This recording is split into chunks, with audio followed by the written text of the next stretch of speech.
toi. Tu es la vie qui coule en nous. Nous avons tout par toi. Qu'avons-nous que nous n'ayons reçu? Tout nous vient de toi, Seigneur. Tu nous suffis et c'est pour cela que nous sommes venus ce matin pour t'adorer, t'exalter, Seigneur, et te reconnaître au-dessus de tout. Reçois la gloire et la louange. Merci de nous réunir en ce lieu comme un peuple que tu t'es acquis au prix de ton sang précieux, afin de nous donner la vie et tout ce qui contribue à la piété. Louange et gloire à toi. Merci pour la présence de mon frère, de ma soeur, de chacun de nous en ce lieu d'adoration, ce lieu de communion fraternelle. Alors que nous nous en allons à ta parole, plaise à toi de nous parler et de s'aimer ta sémence de vie dans nos âmes. Oh, combien nous avons besoin de toi. Viens, Seigneur, et parle-nous au nom de Jésus. Amen. Merci, prière de reprendre vos places.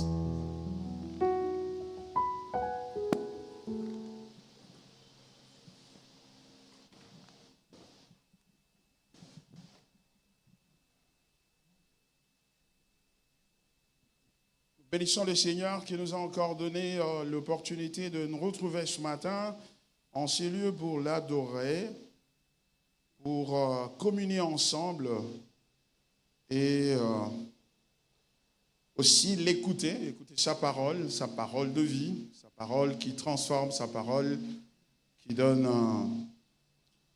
le sens à la vie, car sans elle, nous n'avons pas de vie. Nous retournons notre message sur l'Église, son chef et son message. L'Église, son chef et son message. Nous sommes dans l'Évangile selon Matthieu, chapitre 16. Nous retournons à ce texte fondamental, ce texte qui est un texte de base, un texte important pour nous, pour comprendre le sens de ce message. En fait, la thématique du message a été, le thème de ce message a été pris de ce texte de Matthieu, chapitre 16. Car on voit très bien les composantes de ce thème, c'est-à-dire l'Église, son chef et son message. Nous retournons donc à cela, on va lire, on va se tenir debout. On va lire Matthieu chapitre 16, à partir du verset 13 jusqu'à la fin. Jésus, étant arrivé dans le territoire de Césarée de Philippe, demanda à ses disciples, « Qui dit-on que je suis, moi, le Fils de l'homme ?» Ils répondirent, « Les uns disent que tu es Jean-Baptiste, les autres Élie, les autres Jérémie ou l'un des prophètes. Et vous, leur dit-il, qui dites-vous que je suis ? Simon-Pierre répondit, tu es le Christ, le Fils du Dieu vivant. Jésus, reprenant la parole, lui dit, tu es heureux, Simon, fils de Jonas, car ce ne sont pas la chair et le sang qui t'ont révélé cela, mais c'est mon Père qui est dans les cieux. Et moi, je te dis que tu es Pierre, et que sur cette pierre, je bâtirai mon église et que les portes du séjour des morts ne prévaudront point contre elle.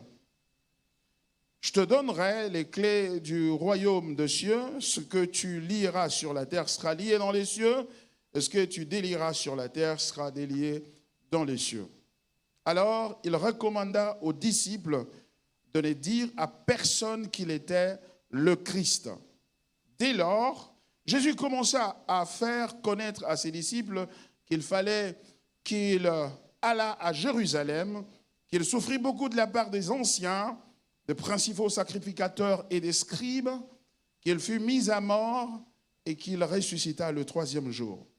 Pierre, l'ayant pris à part, s'est mis à le reprendre et dit, « À Dieu ne plaise, Seigneur, cela ne t'arrivera pas. » Mais Jésus, se retournant, dit à Pierre, « Arrière de moi, Satan, tu mets en scandale, car tes pensées ne sont pas les pensées de Dieu, mais celles des hommes. » Alors Jésus dit à ses disciples, si quelqu'un veut venir après moi, qu'il renonce à lui-même, qu'il se charge de sa croix et qu'il me suive. Car celui qui voudra sauver sa vie la perdra, mais celui qui la perdra à cause de moi la trouvera. Et que servirait-il à un homme de gagner tout le monde s'il perdait son âme? Ou que donnerait un homme en échange de son âme? Car le Fils de l'homme doit venir dans la gloire de son Père avec ses anges, et alors il rendra à chacun selon ses œuvres. Je vous l'ai dit en vérité, quelques-uns de ceux qui sont ici ne mourront point, qu'ils n'aient vu le Fils de l'homme venir dans son règne. C'est la parole du Seigneur. Merci, prière de vous asseoir. L'Église, son chef et son message. Une thématique importante particulièrement à cause de ce qui est en train de se passer dans l'Église maintenant. C'est-à-dire que de plus en plus, les voix concordantes s'élèvent pour dire qu'il y a quelque chose qui ne va pas dans l'Église de façon globale. Et il y a besoin donc de reformation, il y a besoin de retourner à la parole de Dieu et donc à Christ, parce que l'Église s'est éloignée de l'Évangile, au mieux des contours bibliques de l'Évangile, c'est-à-dire de l'Évangile tel que présenté dans les Écritures. Alors, nous nous sommes employés au travers de ce texte parce que fondamentalement, nous croyons que l'Église ne peut pas être réformée ou corrigée ou redressée d'autre manière que sinon en recourant à la parole de Dieu. Nous sommes très engagés à l'autorité de la parole de Dieu, à sa suffisance, à son inspiration, à son inhérence, si bien que nous croyons que la solution de la restauration de l'Église ou de la réformation de l'Église n'est point loin de nous, elle est à la portée de la main dans laquelle nous avons la Bible. Et c'est pour cela que nous avons commencé à éplucher, à analyser ce texte pour comprendre ce que la Bible dit, comment la Bible et le Seigneur Jésus, donc Dieu Tout-Puissant qui a inspiré cette Bible, pense au sujet de l'Église. Car l'Église, l'avons-nous dit l'autre fois, c'est une œuvre de Dieu. Alors, je voudrais retourner ici à quelques remarques importantes que nous avons commencé à relever en rapport avec ce texte, en rapport avec cet enseignement qui nous est présenté ici, enseignement qui vient du Seigneur lui-même, car c'est lui, le chef de l'Église, qui est le premier à avoir parlé de l'Église et avoir mentionné le mot Église dans la Bible. C'est de lui que nous apprenons cela. Et nous voulons aller au Seigneur pour comprendre ce que c'est que l'Église et comment vivre dans l'Église. Vous vous souvenez, l'apôtre Paul a dit à Timothée, je t'écris ces choses afin que tu saches comment te conduire dans la maison de Dieu. Je t'ai écrit ces choses. Il lui a écrit. Alors, c'est important pour nous de retourner aux Écritures et de faire très attention aux Écritures pour en comprendre le sens. La première remarque, vous vous souvenez, j'en avais cité 2 la fois dernière et je voudrais continuer à partir de là. Quelques remarques par rapport à ce texte qui nous éclairent dans notre compréhension de l'Église, de son chef et de son message. C'est que nous avons dit que l'Église est une œuvre de Dieu. Regardons le verset 16, le verset 18 voulais-je dire. Le Seigneur dit, « Et moi je te dis que tu es pierre et que sur cette pierre, je bâtirai mon Église. » Remarquez que le Seigneur utilise le pronom possessif ici, « mon », pour s'approprier l'Église et démontrer que l'Église est son œuvre à lui. Je bâtirai mon Église. Et il est en train de parler de l'Église, curieusement, aux Juifs.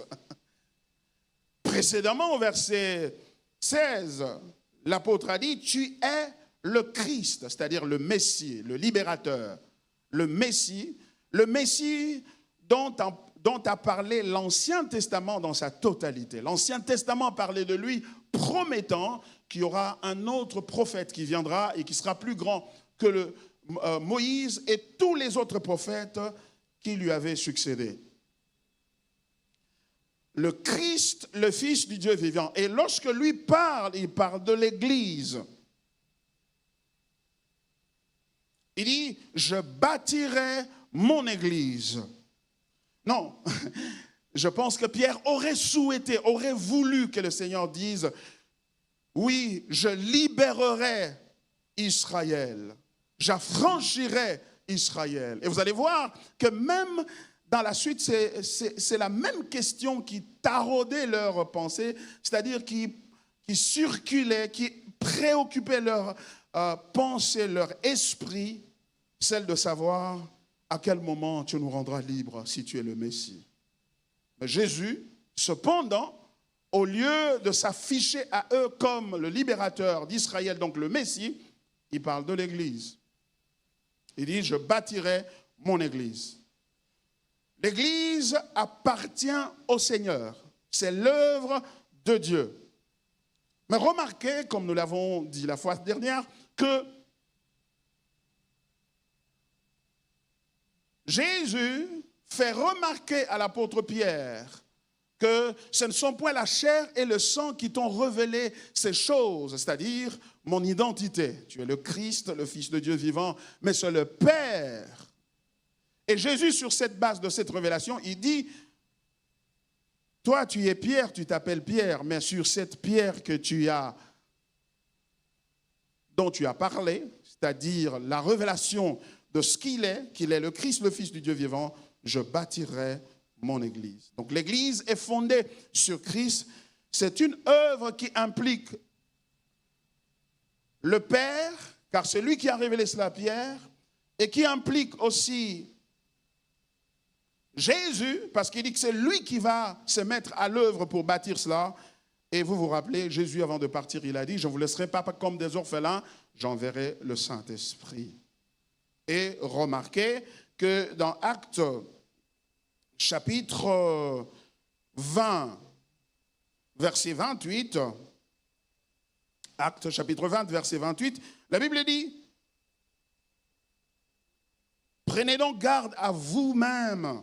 C'est l'apôtre Paul qui parle aux anciens à l'église d'Antioche. Il leur dit ceci, prenez donc garde à vous-même et à tout le troupeau sur lequel, écoutez, le Saint-Esprit vous a établi évêque pour paître l'église du Seigneur, qu'il s'est acquise par son propre sang. Voyez-vous, l'œuvre d'édification de l'église, de construction de l'église dans l'entendement de Jésus implique bel et bien les trois personnes de la Trinité, le Père, le Fils et le Saint-Esprit. C'est comme pour dire que l'église dont Jésus est en train de parler ici dans ce texte, c'est une œuvre qui a été conçue dans le concert de la Trinité, le Père, le Fils et le Saint-Esprit, et que Jésus, maintenant, par sa présence, vient réaliser. Et c'est une œuvre qui implique toute la divinité, comme pour dire que ce n'est pas un projet accessoire. Ce n'est pas quelque chose, un détail, un juste à côté, un à côté, que Jésus est venu faire juste pour corriger quelque chose qui ne marchait pas. Non.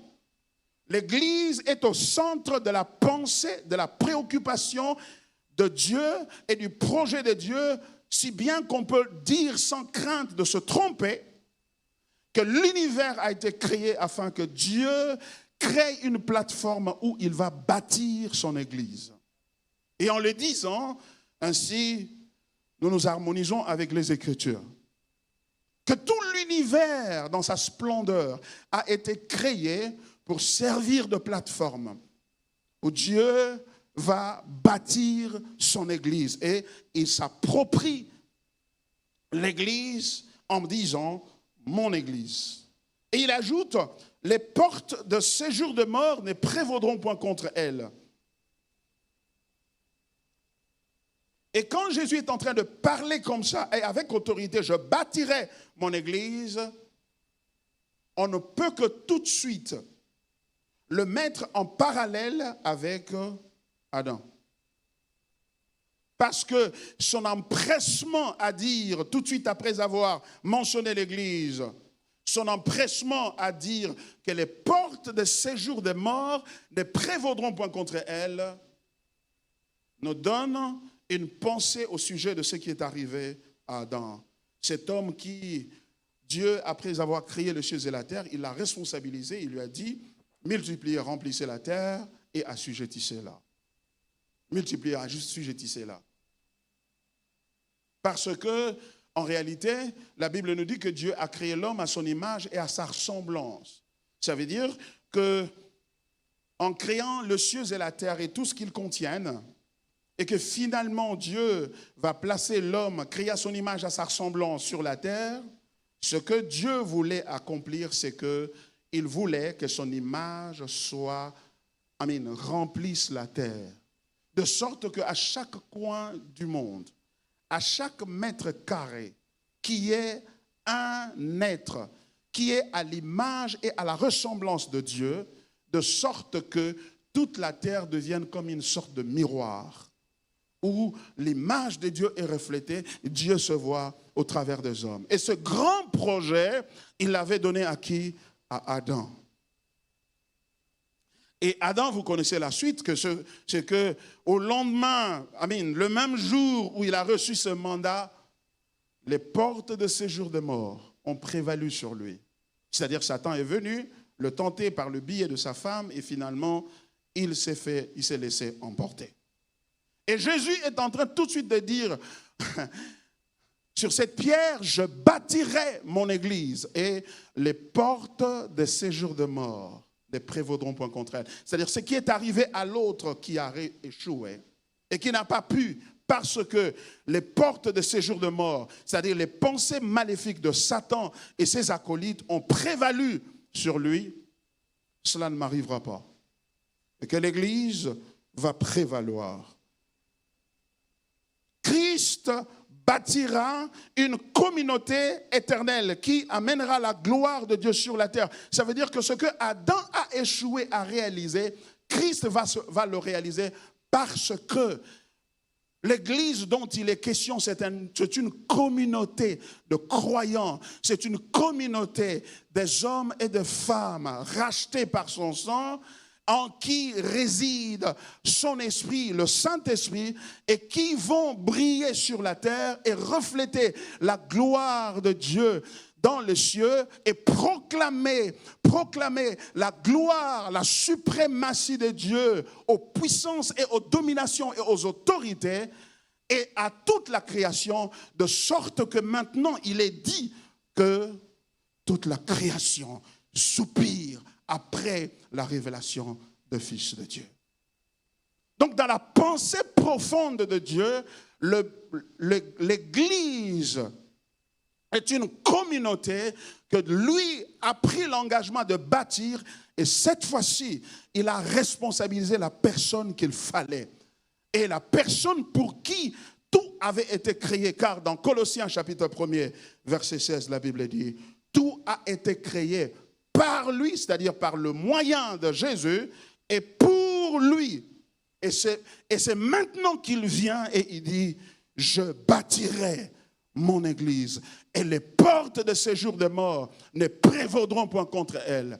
Et les portes de séjour de mort, c'est-à-dire Satan et ses démons et ses acolytes, ne vont pas prévaloir parce que l'Église aura connu des astuces ou des stratégies et de comment faire pour le vaincre, mais parce que lui, Jésus, a pris l'engagement. Et cet engagement émerge d'un consensus, c'est-à-dire d'un accord entre le Père, le Fils et le Saint-Esprit. Les trois se sont mis d'accord et ont voté, comme qui dirait, Jésus comme le commandant qui va descendre sur la terre et accomplir cette œuvre de laquelle ils vont tirer gloire tous les trois.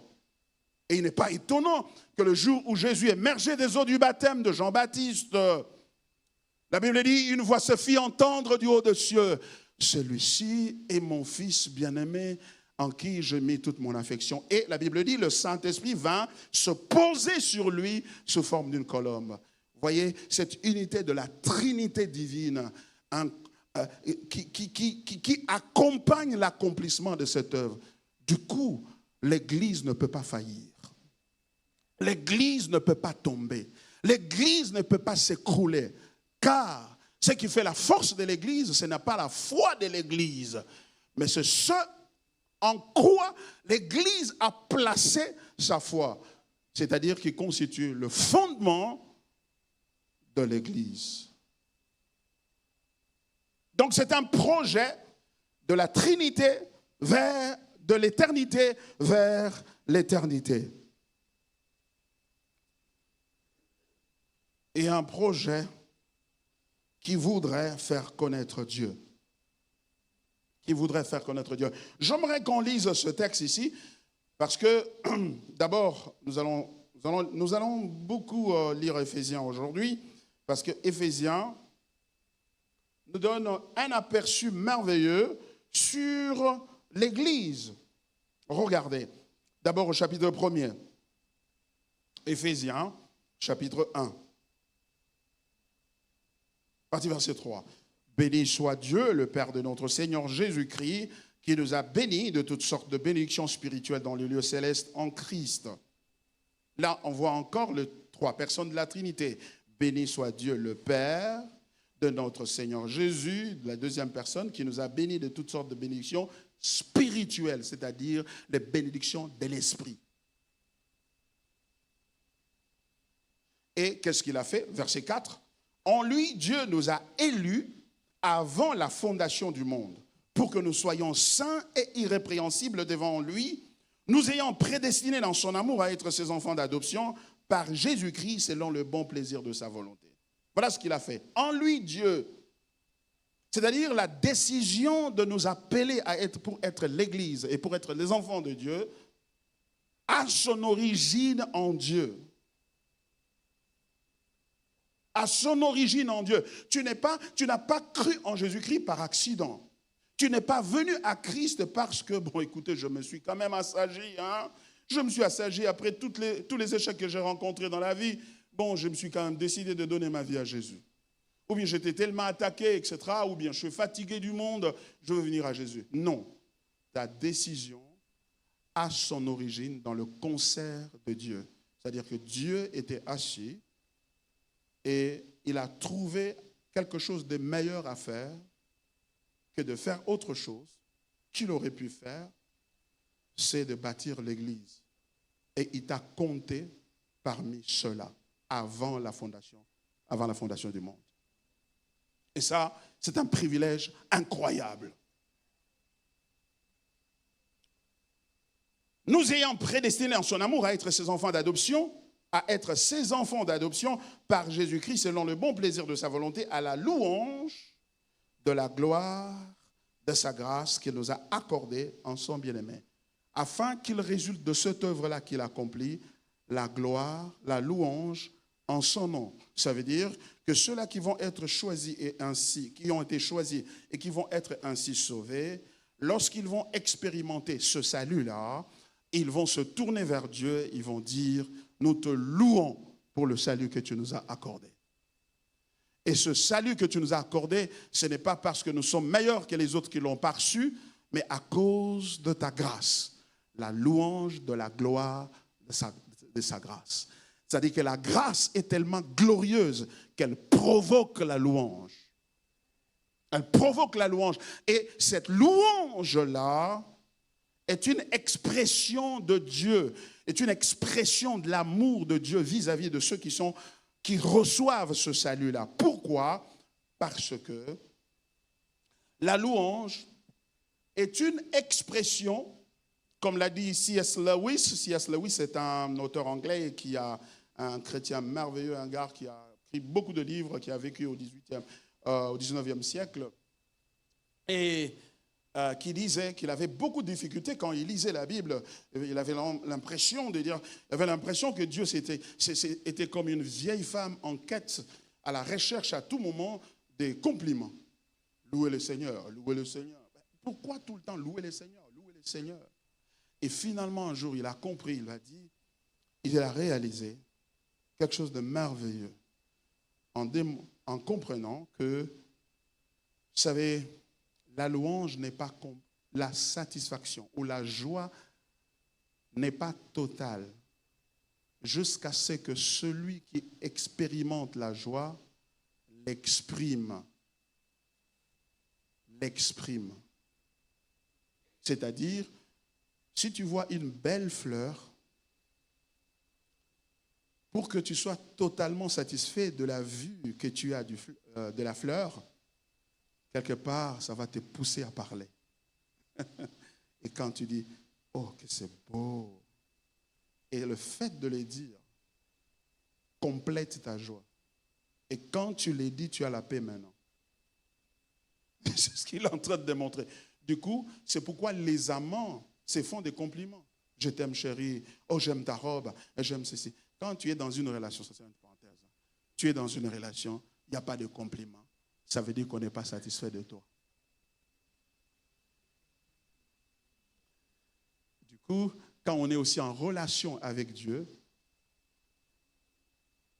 et qu'on a expérimenté la grâce du salut, tu vas parler. Tu vas louer. C'est-à-dire, du coup, quand tu vas louer, tu vas devenir libre. Tu vas sentir la paix. Et donc, la louange, c'est une invitation de Dieu à participer à sa joie. Parce que le but pour lequel Dieu a offert le salut, ce n'est pas parce qu'il souffrait d'une quelconque insuffisance. C'est-à-dire qu'il avait un besoin. Dieu dit, qu'est-ce que je vais faire pour ce besoin? Je suis vraiment dans le besoin. Alors, je vais sauver les gens comme ça. Comme certaines personnes pensent, que Dieu nous a sauvés parce qu'il était tout seul, il voulait avoir de la compagnie. Un seul enfant, ce n'est pas bien. Il faut avoir plusieurs enfants. Donc Dieu manquait de quelque chose. Non, Dieu ne manquait de rien. Il nous l'a dit au baptême de Jésus, celui-ci est mon fils bien-aimé en qui j'ai mis toute mon affection. C'est-à-dire que Jésus-Christ a suffisamment d'espace pour recevoir l'affection infinie de Dieu, de sorte que quand il la reçoit, Dieu ne reste plus d'affection. Il ne reste plus d'affection en Dieu. Parce que Jésus aura absorbé toute l'affection de Dieu. Du coup, l'œuvre de la rédemption et l'œuvre du salut, c'est une expression de débordement de satisfaction en Dieu et non l'expression d'un besoin quelconque que Dieu aurait éprouvé en lui. Alléluia. Et ça augmente notre compréhension de la grâce. C'est-à-dire que Dieu est tellement joyeux qu'il ne manque pas de joie. La Bible dit, dans ta présence, il y a d'abondantes joies. Et à ta droite, des plaisirs pour toujours. Quelqu'un qui a d'abondantes joies et des plaisirs pour toujours n'en a plus besoin. Et ça nous bouleverse parce qu'on s'est dit, alors quelqu'un qui a tout et qui a toute la joie et tout le plaisir, pourquoi il est venu me sauver? Waouh! Il est venu me sauver parce qu'il voulait que je participe à sa joie. Il y en a tellement en lui et qu'il y en a suffisamment pour tout le monde qu'il appelle à lui. Quel bonheur! C'est ça l'Église. Donc l'Église est une œuvre de Dieu par laquelle il nous appelle à participer à sa vie et à sa joie, à ses plaisirs. Donc dans la pensée de Dieu, l'Église n'est pas d'abord créée pour répondre à des besoins. C'est pour participer à la joie, à la satisfaction de Dieu. Pourquoi? Parce que Dieu, avant de créer les cieux et la terre, il était comment? Père, Fils, Saint-Esprit, est satisfait. Et il n'avait pas besoin de véhicules, il n'avait pas besoin des arbres, il n'avait pas besoin d'étoiles, il n'avait pas besoin de toutes ces choses-là. C'est-à-dire, c'est un Dieu qui est satisfait en lui-même et qui est suffisant en lui-même. Mais il a décidé de nous faire participer à quelque chose de glorieux. Et cette chose de glorieux-là se trouve être son caractère qui s'appelle la grâce.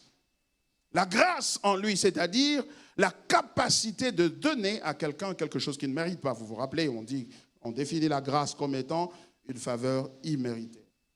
Imméritée, n'est-ce pas? C'est une faveur imméritée, quelque chose que tu ne mérites pas. On te donne, oh, prends ça, c'est un cadeau. Voyez-vous? Ça veut dire que Dieu, s'il n'avait pas créé et finalement créé l'Église, on n'aurait pas vu ce caractère-là qui est en lui. Pourquoi? Parce que la grâce se donne à celui qui ne mérite pas. Lui, il est Père avec son Fils qu'il a engendré et le Saint-Esprit qui procède de deux. De ce trois-là, il n'y a pas quelqu'un qui ne mérite pas. Tous méritent. Le Fils mérite tout. Le Saint-Esprit mérite tout. Le Père mérite tout. Il n'y a personne à qui on peut donner la grâce. Donc Dieu doit créer maintenant un contexte où il va amener des gens et il va leur donner la grâce. C'est comme ça qu'il nous a créés. Notre existence, c'est-à-dire que nous ne devons pas d'abord notre rédemption à la grâce. Nous devons notre création à la grâce. Même quand tu es créé sans être tombé dans le péché, c'est une grâce. Pourquoi? Mais parce que s'il n'y avait pas cette grâce-là à démontrer, il ne nous aurait pas créé et il n'aurait pas planifié que nous puissions tomber dans le péché et qu'il enverrait le Rédempteur. Mais comment je le sais? Mais je le sais parce que le texte le dit. En lui, Dieu nous a élus avant la fondation du monde. C'est-à-dire que le salut n'est pas une réaction à quelque chose qui s'est produit dans le jardin d'Éden. Et que non, Dieu a créé l'homme, il l'a placé dans le jardin. Oh, ce type-là était là, il a tenté l'homme et l'homme est tombé dans le péché. Alors, oh, Dieu dit, heureusement que j'ai Jésus, je vais l'envoyer. Dieu n'est pas un réactionnaire. Dieu ne se fait pas prendre par surprise.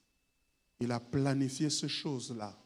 Il a voulu que le diable existe. Il a voulu que la chute existe. Il a voulu que les sorciers existent qui t'embêtent. Il a voulu ça. Pourquoi? Parce qu'il est sûr de la grâce. Il dit, je bâtirai mon église.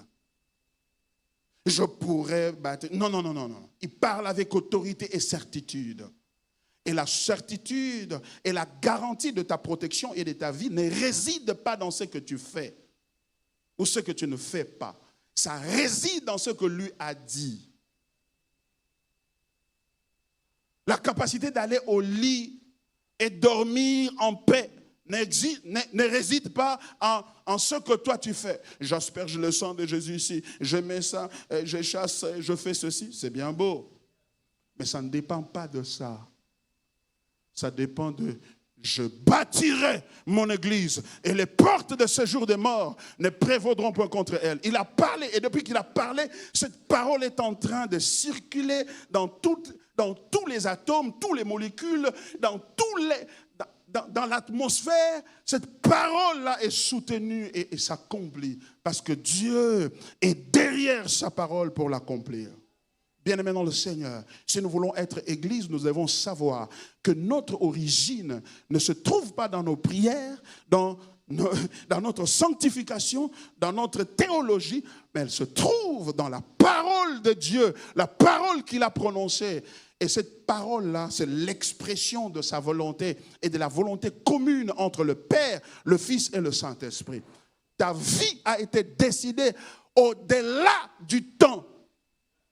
Alléluia. Ça, tu ne crois pas vraiment. Mais ça va venir, tu vas croire. Tu vas croire bientôt.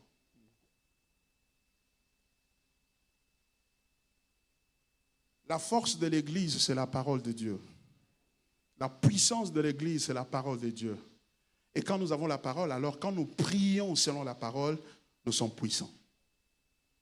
Je ne suis pas en train de dire qu'il ne faudrait pas prier. Non, nous devons prier selon la parole. Car si nous demandons quelque chose selon sa volonté, nous savons qu'il nous écoute. Et s'il nous écoute, nous savons que nous possédons déjà la chose. Dans notre prière, la puissance de notre prière ne réside pas dans notre jeûne, dans nos sacrifices, dans nos cris, dans nos symbolismes, etc. Ça se trouve dans la parole. C'est pourquoi nous devons connaître la parole de Dieu et retourner à la parole de Dieu.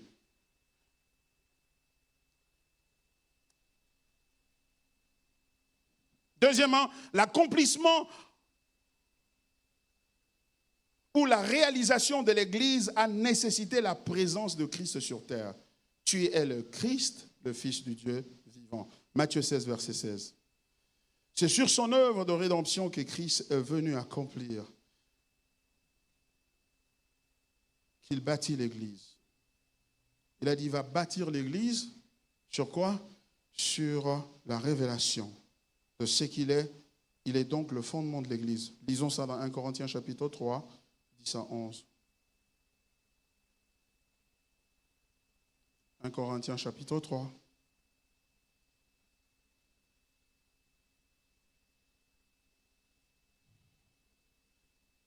Versets 10 à 11. On peut commencer verset 9. Car nous sommes ouvriers avec Dieu. Vous êtes le champ de Dieu, l'édifice de Dieu. Selon la grâce de Dieu qui m'a été donnée, j'ai posé le fondement comme un sage architecte et un autre bâtit dessus. Mais que chacun prenne garde à la manière dont il bâtit dessus. Car personne ne peut poser un autre fondement que celui qui a été posé, savoir Jésus-Christ. Le fondement de l'Église, c'est Jésus-Christ. Ce n'est pas le pasteur Baron, ce n'est pas n'importe quel autre pasteur, ce n'est pas un pape, ce n'est pas qui que ce soit, c'est Christ qui est le fondement de l'Église. Par conséquent, l'Église n'est pas le ministère de pasteur Baron, c'est le ministère de Christ. Oh, ça, ce pasteur-là, c'est son ministère. Et d'ailleurs, il a même son message à lui. Et vous allez voir, nous allons voir ensemble que l'Église est fondée sur Christ. C'est lui le chef de l'Église. Il dit, je bâtirai mon Église. Et c'est lui le message de l'Église. Par conséquent, aucun pasteur ne peut avoir un autre message que Christ et lui crucifié. Du coup, dans l'Église, ce qu'on apprend à l'Église, ce n'est pas un bénéfice quelconque de la rédemption. Ce qu'on apprend à l'Église, c'est Christ. Je reviendrai en profondeur, en détail, dans la partie message, et nous allons voir ça. C'est pour cette raison-là que la construction de l'Église par Christ a nécessité sa présence sur la terre. Ça a nécessité sa présence. Dans l'Église, on ne vient pas apprendre comment être guéri. Dans l'Église, on ne vient pas apprendre comment être délivré. À l'Église, on ne vient pas apprendre comment être béni. À l'Église, on n'apprend pas comment venir servir. Dans l'Église, on apprend qui est Christ. C'est la question qu'il leur a posée. Il a dit, qu'est-ce que les gens disent? Et maintenant, vous, qu'est-ce que vous dites? Ils étaient incapables d'articuler cela, si bien qu'ils avaient besoin de la révélation. Dans l'Église, nous venons apprendre Christ. C'est ça. Et c'est ce qui fait qu'aujourd'hui, dans l'Église, parce que nous nous sommes écartés de ce fondement-là qui est Christ et lui crucifié, il y a une diversité de messages. Et l'Église est devenue comme un hôpital où chacun va dire, bon, moi je ne veux pas aller dans cette église-là, le pasteur, je préfère aller dans celle-ci parce que ce jour-ci je suis vraiment malade. Ce pasteur-là, il est fort dans les guérisons, Dieu l'utilise beaucoup dans les guérisons. Et on va dans l'église pour la guérison. Ce n'est pas mauvais d'aller dans l'église pour la guérison.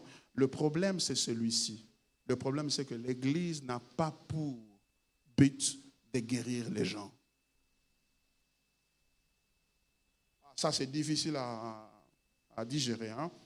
L'église n'a pas pour but de guérir les gens. L'église n'a pas pour but de marier les gens. L'église n'a pas pour but de délivrer les gens. L'église a pour but d'aider les gens à connaître Christ. C'est le but de l'église. Et dès l'instant où cet objectif-là de la connaissance de Christ, car il a dit, or la vie éternelle, c'est qu'ils te connaissent, toi, le seul vrai Dieu, et celui que tu as envoyé, à savoir Jésus-Christ, dans Jean chapitre 17, verset 3. Quand on s'écarte de ça, on n'est plus Église. Et il n'est donc pas étonnant que l'Église devienne la propriété d'un individu. En d'autres termes, cette sorte de spécialisation-là des messages est une sorte de privatisation de l'Église, est une façon de dénaturer l'Église. Car à l'Église, on vient pour connaître Christ. Beaucoup de gens quittent les églises, pourquoi? Parce qu'ils disent, oh, depuis que je suis arrivé là, mon problème là, on ne l'a pas encore résolu. Hein? Ça fait 5 ans que je suis ici. On ne l'a pas résolu. Et parce qu'on ne l'a pas résolu, il quitte l'église, il s'en va. Parce que son problème n'a pas été résolu. Parce que dans son entendement, l'église, c'est pour guérir, bénir, restaurer, fortifier. Et il y a des églises aussi qui très clairement portent le nom de ces bénéfices-là de la rédemption. Ministère, centre de ceci, de guérison, de bénédiction, centre de percée, centre de destinée, centre... L'église n'est pas un centre. L'église, c'est l'église. L'église n'est pas un centre. C'est pourquoi nous nous appelons Église Pont de Grâce. Et nous devons amener cette réformation jusque dans la nomenclature, jusque dans la manière de nommer les églises. Parce que cette fausse manière de nommer les églises trahit une fausse religion et une fausse théologie, une fausse doctrine et une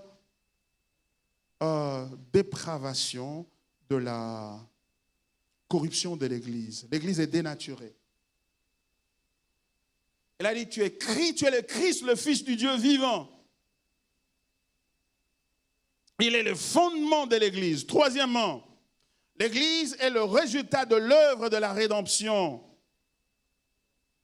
L'église est le résultat de l'œuvre de la rédemption. C'est-à-dire que l'église n'est pas possible sans la rédemption. C'est ce que nous voulons dire. L'église n'est pas possible sans la rédemption. Mais il le dit lui-même. Il dit, sur cette pierre, je bâtirai mon église. Il conjugue le verbe au futur simple. Je bâtirai. Il le met ça dans le futur. Pourquoi il dit je bâtirai? Parce qu'il doit d'abord accomplir l'œuvre de la rédemption. Et tout de suite après, il commence à parler de l'œuvre de la rédemption.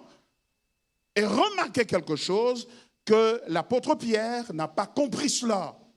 Quand Jésus lui a dit, tu es Pierre, sur cette pierre je bâtirai mon église, les portes des séjours des morts ne prévaudront point contre elle. Je te donnerai les clés du royaume des cieux. Ce que tu liras sur la terre sera lié dans le ciel. Ce que tu délieras sur la terre sera délié dans le ciel. Et quand il a terminé de dire ça, il commence à parler de sa mort et de sa résurrection. Il dit, le Fils de l'homme va être arrêté. Il va être arrêté par les sacrificateurs, les principaux sacrificateurs. Et il va être tué, mis à mort, je paraphrase bien entendu, mis à mort, et le 3e jour, il va ressusciter. Et écoutez, Pierre se tourne vers lui et dit non, cela ne t'arrivera pas, Seigneur. Au nom de Jésus, on mentir. Pierre accepte la révélation de l'Église, mais il refuse le fondement de l'Église.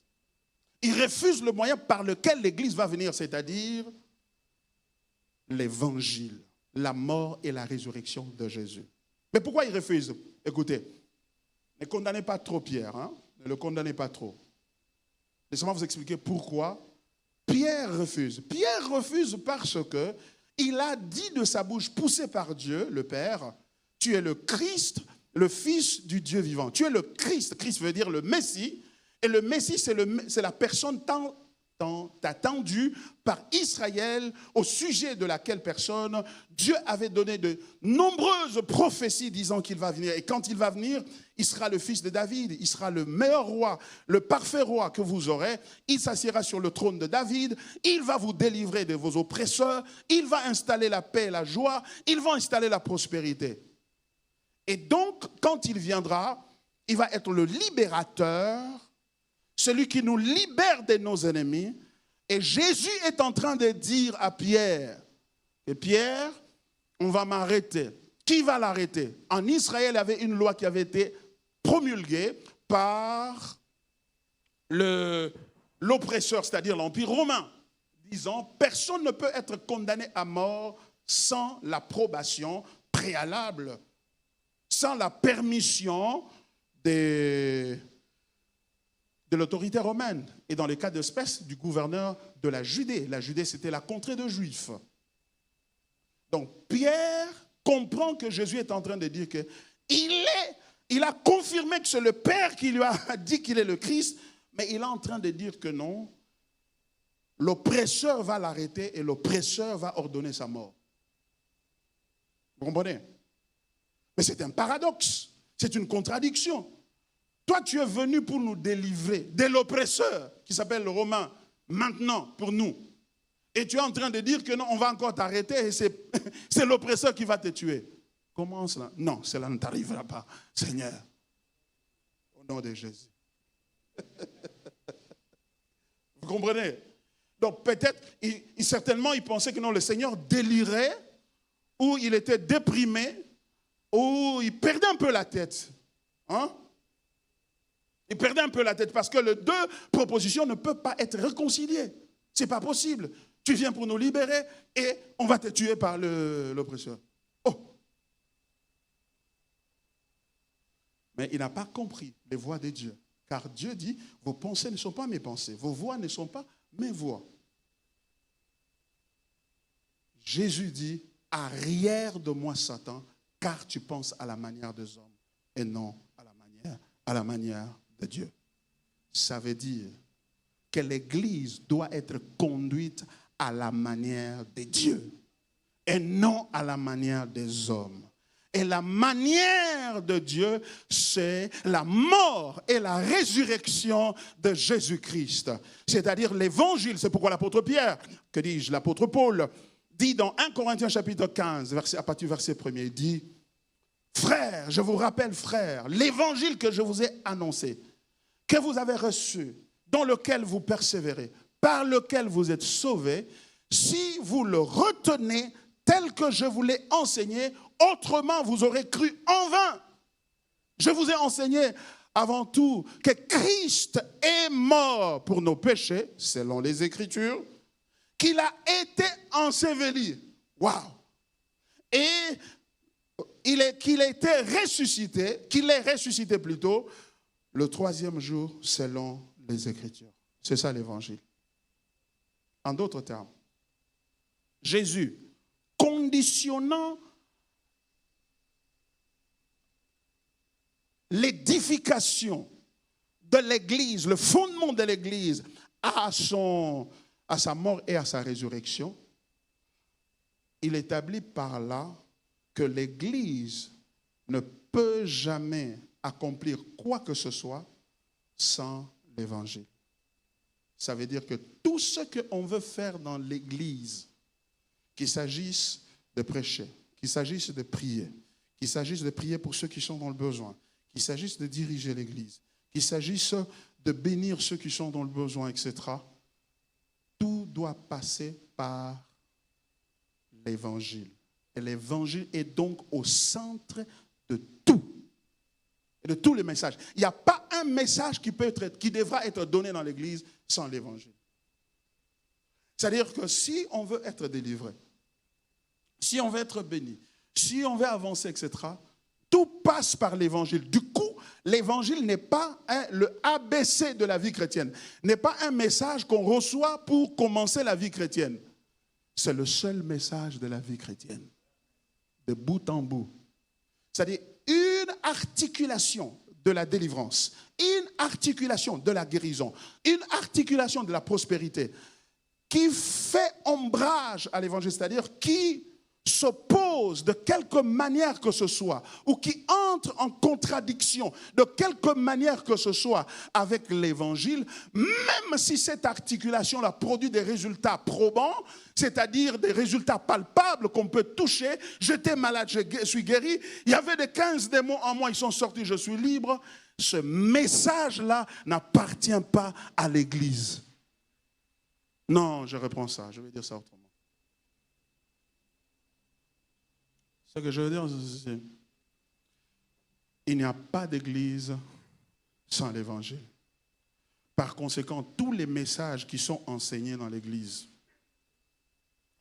doivent avoir comme fondement l'évangile. De sorte que si ce message-là contredit ou s'oppose à l'évangile, de près ou de loin, ce message-là, même s'il apporte des résultats et des témoignages que les gens disent, en tout cas, moi je suis passé par là, moi on a fait ceci pour moi, regardez, c'est ça en main ici. Ce message-là est faux. L'évangile donc devient le test probatoire, le test qui valide tout message et toute chose. C'est pourquoi, lorsque nous parlons par exemple du message de la délivrance, et que les chrétiens, après avoir, entre guillemets, reçu Jésus comme Seigneur et Sauveur, je préfère dire, après être né de nouveau. Parce que recevoir Jésus-Christ comme Seigneur et Sauveur ne sauve pas. C'est Jésus qui sauve.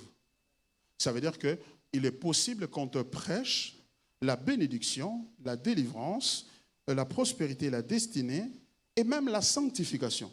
Même la sanctification, c'est t'éloigner de péché. Mais si on te prêche ces choses-là, sans que ces choses-là n'aient comme fondement l'évangile de Jésus-Christ, eh bien, ce message-là sont aussi faux.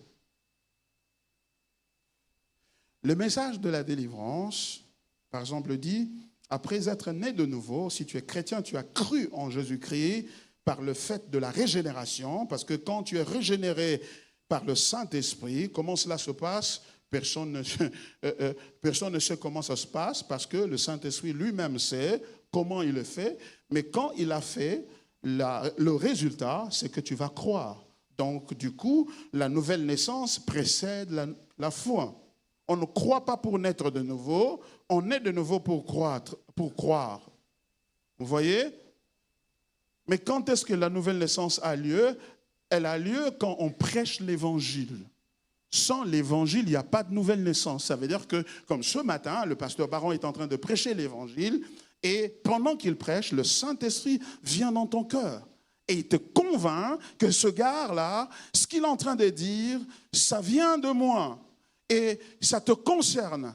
Tu as besoin de croire en cela. Tu as besoin de te repentir et de croire en cela. Et quand tu as cette conviction qui est née en toi, tu es transformé miraculeusement et du coup, tu as la capacité de croire. Et quand tu crois, tu es né de nouveau. Mais maintenant, l'évangile de la délivrance dit, quand tu as cru comme ça, c'est bien, mais ce n'est pas suffisant. Pourquoi?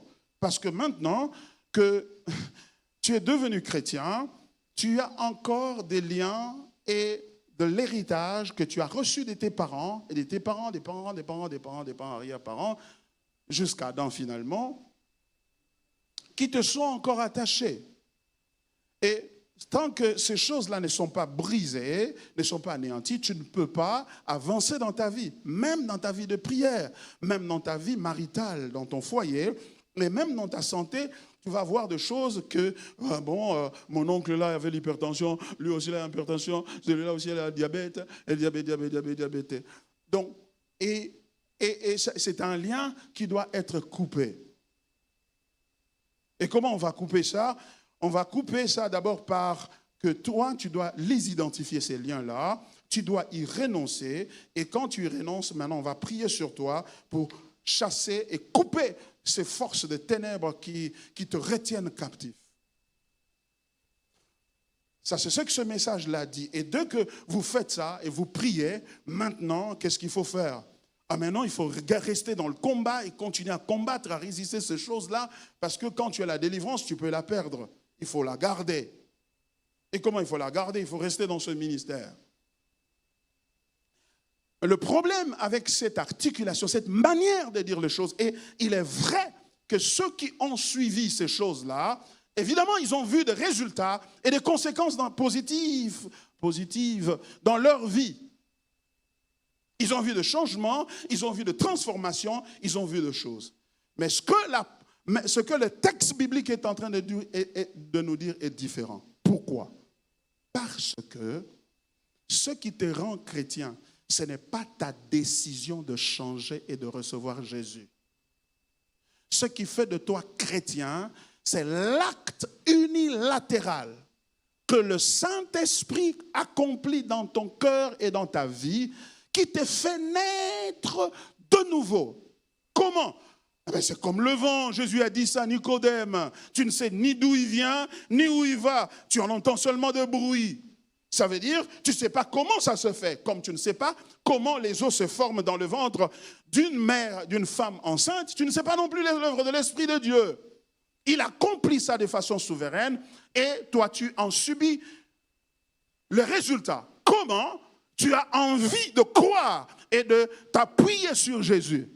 Et quand cela a lieu, la Bible dit, tu es né de nouveau. Pourquoi de nouveau? Parce que tu étais né premièrement de tes parents, comme nous tous, y compris le pasteur Baron.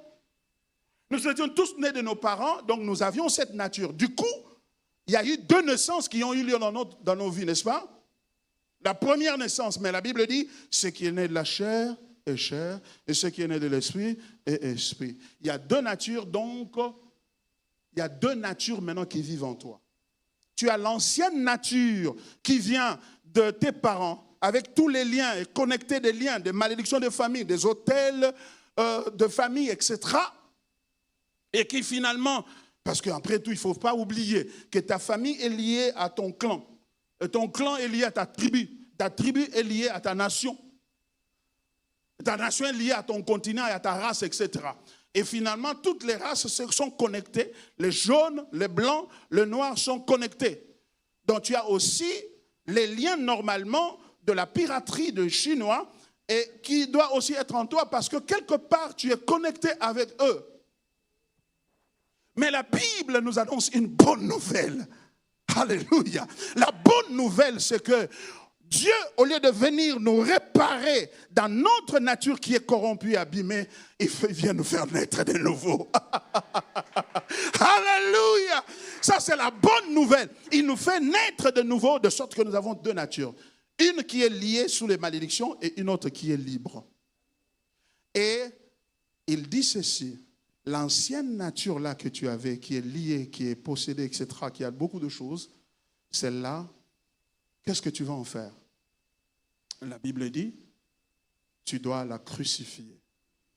Car ceux qui sont dans Jésus-Christ ont crucifié la chair avec ses passions. C'est ce que la Bible dit. Comment ils l'ont crucifié? La réponse est simple. Marchez selon l'esprit et vous n'accomplirez pas les désirs de la chair. Ça veut dire, au lieu de prendre la chair et l'amener à la 17e rue ou à la 7e rue, etc., ce que tu dois faire, c'est de te mettre à genoux et prier et dire, Père, remplis-moi du Saint-Esprit. Je vais être rempli du Saint-Esprit et je vais marcher dans le Saint-Esprit. Et quand tu pries comme ça et tu lui fais confiance, le Saint-Esprit maintenant dit, on vient de me donner le pouvoir, tu as entendu. C'est moi, accès à moi qu'on a donné le contrôle ici. Et le Saint-Esprit maintenant est spécialiste en reproduction de crucifixion. C'est-à-dire, il va reproduire la crucifixion qui a eu lieu 2000 ans passés. Il va prendre la chair, il va la crucifier. De sorte que ta liberté consiste à te tourner vers Christ, vers la croix. Et ainsi tu es libre. Tu n'as pas besoin de délivrance. Donc voyez-vous, celui qui était passé par des prières de délivrance, etc., il a des résultats. Mais sans l'évangile. Mais toi, tu as besoin des résultats avec l'évangile, car la chair, il n'y a personne qui peut la dompter, sinon l'Esprit de Dieu. Et l'Esprit le fait par l'Évangile. Alléluia. Et ce qui est merveilleux, c'est que quand l'Esprit de Dieu est en train de faire ça, il sait que s'il te laisse faire ça toi-même, tu ne vas pas bien faire ça. Tu ne vas pas y arriver. Tu vas commencer à haïr les gens que tu verras la nuit, que non. Ah, donc je souffre comme ça à cause de cette tante-là. Je souffre comme ça à cause de ce gars-là. Nous nous sommes retrouvés seulement au lieu du travail, au marché. On n'est même pas de la même famille, mais il est en train de m'envoûter. Tu vas commencer à le haïr et lui faire du mal. Et prier que le feu vienne sur lui.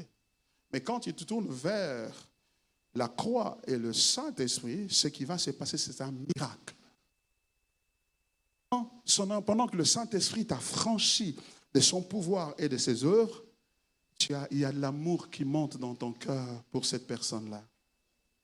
Tu l'aimes et tu dis, Seigneur, moi aussi j'étais pécheur comme lui, ou pécheresse comme elle. Je te prie de lui pardonner. Pardonne-lui, Seigneur, et aide-le ou aide-la à te connaître. Car si elle te connaît, elle va louer le Seigneur à la louange de la gloire de sa grâce. Il va louer la grâce et nous allons gagner et nous serons dans la joie. Seigneur, s'il te plaît, il m'a fait du mal, mais je vais lui payer le loyer à la fin de ce mois. Il m'a fait du mal, je le vois la nuit, certes, c'est elle, Seigneur, mais je demande ta miséricorde. Du coup, tu deviens comme Jésus à la croix, alors qu'on était en train de le crucifier, et il dit, Père, Père, pardonne-leur, car ils ne savent point ce qu'ils font. Tu deviens comme Jésus. Et quand tu deviens comme Jésus comme ça, quand tu sors de l'église, partout où tu vas aller, si tu as été capable de pardonner à un sorcier qui t'a fait du mal et qui a freiné votre famille, qui a fait beaucoup de choses, nous nions pas, nous disons pas que non, la sorcellerie n'existe pas. Elle existe. Mais tu as été capable de résister, tu vas être aussi capable de dire non à la corruption. On t'amène l'argent et dit non, prends cet argent, fais-moi un faux document ici. Tu vas dire non, je ne peux pas faire ça. Et pourtant, tu n'as rien à la maison, tu n'as même pas le transport. Et tu sors, il commence à pleuvoir. Et le diable te dit, tu vois la bêtise? Tu serais soit sur la moto ou dans la voiture maintenant. Mais marche à pied, tu as refusé ça. Et pendant que tu endures ça, le ciel est debout. Comme du temps de Étienne. Pendant qu'on le lapidait, et à cause de son témoignage de Jésus, la Bible dit, Jésus s'est mis debout. Et tu crois que si un chef se met debout, les serviteurs sont assis? Ils sont aussi debout et ils attendent le fils. On l'a lapidé jusqu'à la mort et il est parti. Il était parti où? Entre les mains du Seigneur. C'est ça l'évangile. C'est ça l'évangile, mes frères.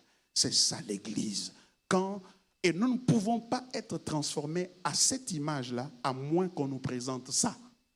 À moins que dans chaque message, dans chaque ministère, dans chaque chanson, dans tout ce que nous faisons, il y a cet évangile. C'est pourquoi cette église existe. C'est pourquoi nous disons, le Seigneur vous appelle, venez, assemblons-nous, travaillons ensemble, changeons le narratif. Nous pouvons changer le narratif dans ce pays. L'évangile peut retourner dans les églises. Les choses peuvent se faire. C'est pourquoi ne détruis pas l'œuvre de Dieu. Viens, servons ensemble, adorons ensemble, prospérons ensemble. Nous n'avons pas peur que toutes les chaises ne soient pas remplies. Nous n'avons pas peur de cela. Mais tant que l'évangile est annoncé, l'évangile est chanté. C'est pourquoi même dans le chant, nous ne pouvons pas chanter cette chanson-là. C'est quoi encore la chanson? Il est hors de question que tu passes sans me toucher. Waouh! Car je n'ai jamais vu un homme te chercher sans te trouver. Mais vous n'avez pas vu beaucoup de religions, des gens qui cherchent Dieu? Ils l'ont trouvé. Car Dieu ne peut se trouver qu'en Jésus. C'est pourquoi même les chants, même les protocoles, même les offrandes, c'est christocentrique. Nous n'allons pas vous forcer ici, qui va donner 500, qui va donner... Non, nous allons vous présenter devant la croix. Et quand tu regardes la croix, tu dis, pourquoi je garderai cet argent? Je dois soutenir ça pour que cette vérité que cet homme est en train de se poumonner, suer à prêcher, que ça puisse aller ailleurs. Je n'aurai pas besoin de vous manipuler pour que vous puissiez donner. Et vous allez voir, dans cette église, les gens vont donner et nous allons bâtir, nous allons faire de l'œuvre, nous allons implanter des églises, nous allons faire beaucoup de choses. Vous n'y croyez pas, restez assis, vous verrez ces choses s'accomplir et nous donnerons gloire au Seigneur. Incluons dans la prière.